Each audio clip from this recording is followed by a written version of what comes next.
నమస్తే. ఇన్నాళ్ళు నన్ను సపోర్ట్ చేస్తూ, ఎంకరేజ్ చేస్తూ మీ ప్రేమని నాకు అందిస్తున్న ప్రతి ఒక్కరికి కృతజ్ఞతలు.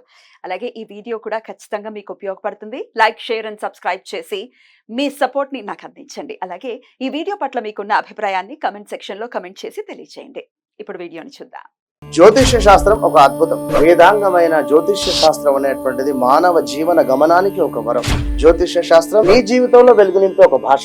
ఆ భాష నీకు అర్థమైతే ప్రకృతి నీతో మాట్లాడుతుంది. అస్ట్రాలజీ నేర్చుకోవాలి అనుకునే వారికి అద్భుత అవకాశం. మురళీధర శర్మ గారి అస్ట్రాలజీ క్లాసెస్ అతి త్వరలో మొదలు కాబోతున్నాయి. 100% జాబ్ గ్యారంటీ. వివరాల కొరకు సంప్రదించండి.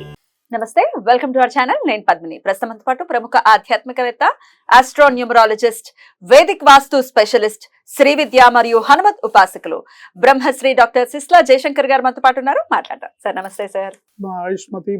సార్, శ్రావణ మాసం మొదలు కాబోతోంది. శ్రావణ మాసం అంటేనే చాలా పవిత్రమైనటువంటి మాసం. లక్ష్మీదేవికి ఎంత ప్రీతికరమైనటువంటి మాసమో శివుడికి కూడా అంతే ప్రీతికరమైనటువంటి మాసం. శివుడికి ప్రత్యేకంగా చాలా అద్భుతంగా స్వామికి సేవలు అవి అందిస్తూ ఉంటారు. కార్తీక మాసంతో సమానంగా ఉంటుంది. అసలు మాసం పేరు చెప్తేనే ఒక పండుగ వాతావరణం ఉంటుంది. ఖచ్చితంగా. అయితే ఈ శ్రావణ మాసంలో ఎలా ఉంటుంది అంటే, ఇక దక్షిణాయనం కూడా కంప్లీట్ గా ప్రారంభం అయిపోయింది కాబట్టి శ్రావణ మాసం రాశి ఫలాలు ఒక్కసారి మీరు మాకు తెలియచేస్తే, ద్వాదశ రాశులకి కూడా ఈ శ్రావణ మాసం నుంచి ఎలా ఉంటుంది, అసలు శ్రావణ మాసం ప్రత్యేకించి ఎలా ఉంటుంది అనేది ఒకసారి మీ ద్వారా తెలుసుకోవాలనుకుంటున్నాను. తప్పకుండా అమ్మా. ఈ ఆగస్టు నెలలో గోచారంలో గ్రహస్థితిని కనుక గమనిస్తే మనం గురువు వృషభంలో ఉన్నారు, అది శుక్రస్థానం. రాహు మీనంలోను, అది మళ్ళీ గురువు స్థానం. కేతు కన్యలోను, శని భగవానుడు కుంభంలోను, అది ఆయనకు స్వక్షేత్రం. రవి కర్కాటకంలోను, శుక్ర బుధులు సింహంలోను, కుజుడు వృషభంలోను సంచరిస్తున్నారు.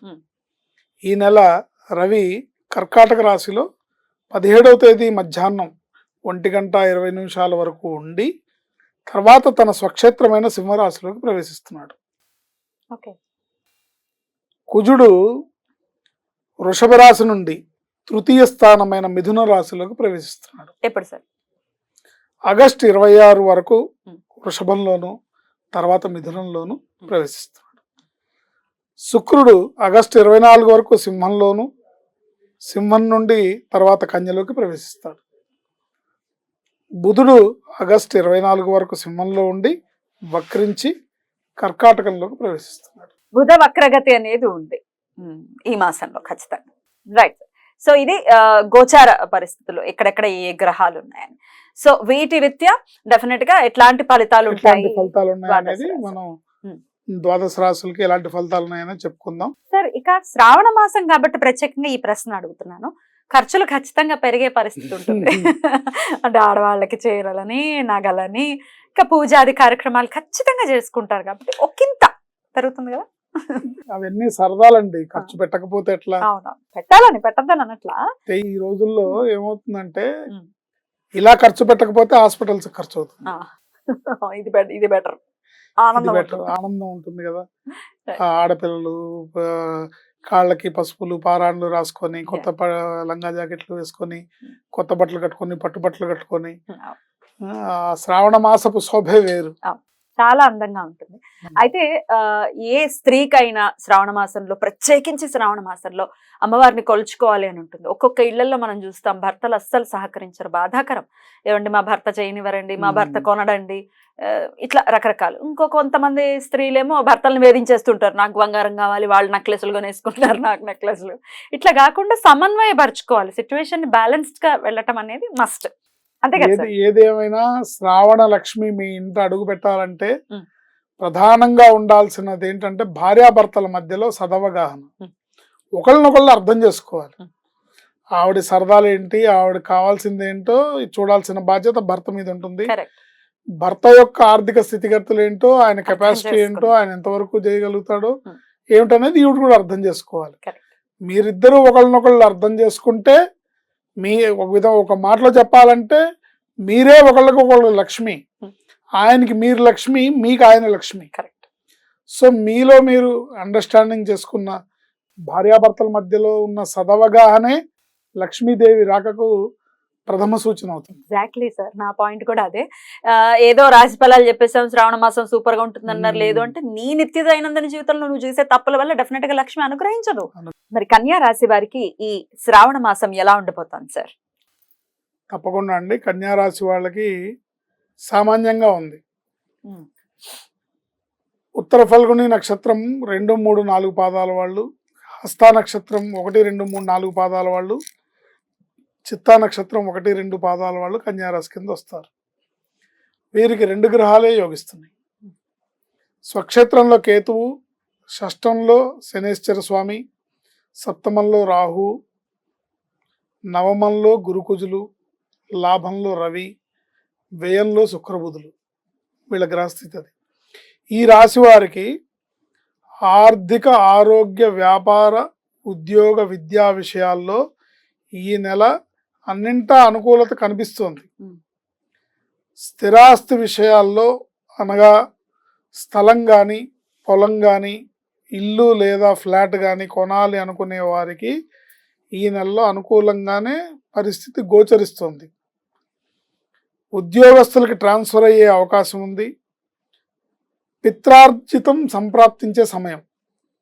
ఎవరికన్నా తండ్రి వైపు నుంచి ఆస్తి రావాలన్నా, ఏదన్నా డిస్ప్యూట్స్లో ఉన్నా, లేదా ఎప్పటి నుంచో రాకుండా ఉండిపోయిన తండ్రికి సంబంధించిన ఆస్తి అయినా, లేదా తండ్రి మీకు ఇచ్చిన ఆస్తిని ఈ నెలలో అమ్మటం ద్వారా వచ్చిన డబ్బైనా, సంథింగ్ పిత్రార్జితం ఈ నెలలో మీకు సంప్రాప్తించే అవకాశం ఉంది. ఏ పని చేసినా నిదానంగా ఆలోచించి ఆచితూచి అడుగేస్తూ దైవస్మరణతో పాజిటివ్గా ముందుకు వెళ్తే అన్ని పనులు సానుకూలమవుతాయి. లేదంటే సప్తమంలో రాహు ప్రభావం వలన మోసపోవడం, రాంగ్ స్టెప్ పడడం జరుగుతుంది.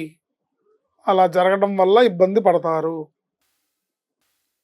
దుర్గాదేవి ఆరాధన ఆ దోషాన్ని పోగొడుతుంది. దుర్గా సప్తశ్లోకి పారాయణ కానీ, లేదా దుర్గా మంత్రం కానీ, దుర్గాదేవి నామస్మరణ కానీ, దుర్గాదేవిని దర్శించడం ద్వారా కానీ మీరు ఈ ఇబ్బందుల నుంచి బయటపడవచ్చు. మంగళవారం గోమాతకి నానబెట్టిన తెల్ల ఉలువలు దానాగా పెట్టడం సర్వ విధాల శ్రేయస్కరం.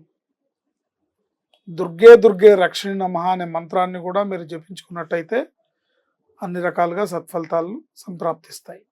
గ్రహస్థితి బాగున్నప్పటికీ కూడా చిన్న చిన్న ఇబ్బందులు ఉంటాయి. ఆ చిన్న చిన్న ఇబ్బందులు మనం చేసుకున్న, చేతులారా చేసుకున్న స్వయంకృత అపరాధాల వల్ల పెద్దవిగా మారే అవకాశం ఉంటుంది. కాబట్టి ఒక క్షణం చాలు ఏదైనా ఇబ్బంది వచ్చేయడానికి కదా. ఒక నెలలో అయిపోతుందండి అంటే కాదు, ఒక క్షణం చాలు. అందువల్ల మనం జాగ్రత్తగా, నిదానంగా, ఆచితూచి అడిగేయాలి. ఎక్కడా కూడా తొందరపాటుతనము, ఎక్కడా కూడా దూకుడు స్వభావం లేకుండా మాట నిదానంగా మాట్లాడుతూ, సత్ప్రవర్తన కలిగి, దైవస్మరణ చేస్తూ, పాజిటివ్ థాట్స్తో మన ఆలోచనలు కూడా మనకి రిజల్ట్స్గా వస్తాయి. మైండ్లో ఎప్పుడు నెగిటివ్ ఆలోచిస్తుంటే నెగిటివ్ ఫలితాలే వస్తాయి. What you think, what you so, what you reap. అందుకని దుర్గామాత ఆరాధన, దుర్గామాత స్మరణ, పాజిటివ్ థింకింగ్, పాజిటివ్గా మాట్లాడడం, పాజిటివ్గా ఆలోచించడం మీకు సత్ఫలితాలను ప్రసాదిస్తుంది. అద్భుతం సార్. శ్రావణ మాసం, సో మంచి మాసం కాబట్టి ఎలాగో చాలా ఉల్లాసంగా, ఉత్సాహంగా ఈ మంత్ అంతా ఫాస్ట్ గానే వెళ్ళిపోతుంది. కొంత చెప్పిన విషయాల్లో కొంత జాగ్రత్త తీసుకుంటూ ఇంకాస్త పీస్ఫుల్ గా కన్యా రాశి వారికి శ్రావణ మాసం వెళ్ళాలని మనస్ఫూర్తిగా కోరుకుంటూ thank you so very much sir. ఇక నెక్స్ట్ ఎపిసోడ్ లో తులారాశి గురించి మాట్లాడుకుందాం. నమస్కారం సార్. ఆయుష్మతి.